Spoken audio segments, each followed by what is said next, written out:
Hello అబ్బా అందరికీ. అక్క నువ్వు చాలా సింపుల్‌గా వంట చేసే రెసిపీస్ అన్నీ చూపిస్తావు. కానీ రెసిపీస్ గురించి చెప్పకుండా ఏవేవో ముచ్చట్లు చెప్తావక్క. కొంచెం రెసిపీ గురించి చెప్పక్క అని ఓ చెల్లి కామెంట్ చేసింది. చెల్లి ఈ వీడియో ఈరోజు నీకు అంకితం. నీకోసం ఈరోజు నేను రెసిపీ గురించి కూడా చెప్తా. కాపోతే ఇది మా అమ్మమ్మ స్టైల్ చేపల పులుసు.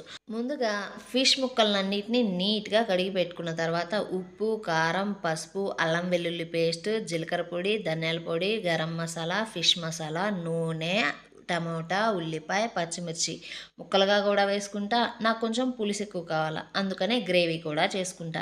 వీటన్నిటిని బాగా కలిపి ముక్కలకు మసాజ్ చేసి పెట్టుకున్న తర్వాత ముందుగానే నానబెట్టుకున్న చింతపండు పులుసుని బాగా పిసికి ఈ ముక్కల్లో పోసుకొని అండి పొయ్యి మీద ఎక్కించేసి నీట్గా ముక్కల్ని సర్ది పెట్టుకొని మూత వేసే ముందు కరివేపాకు వేసుకొని మట్టసంగా ప్లేట్ పెట్టేసుకొని గ్యాస్ కింద మంట పెట్టేస్తానబ్బా. ఆ మంట పెట్టిన 10 నిమిషాలకి మొగుడు తిడితే పెళ్ళం కొతకొతలాడినట్టు కూర కూడా కుతకుతలాడుతా ఉడకడం మొదలుపెట్టిద్ది. కూర చాలా త్వరగా ఉడికిపోద్ది. చేపల కూర మనం ముక్కల్ని ఎలా పడితే అలా తిప్పకూడదు. జాగ్రత్తగా గంటి పెట్టి చిన్నగా తిప్పుకోవాలి. చూడు ఎలా పొగలొస్తా కుతకుతలాడుతా కూర ఉడుకుతుందో. సో చెల్లి ఈరోజు నీకోసం ఈ వీడియో అంకితం.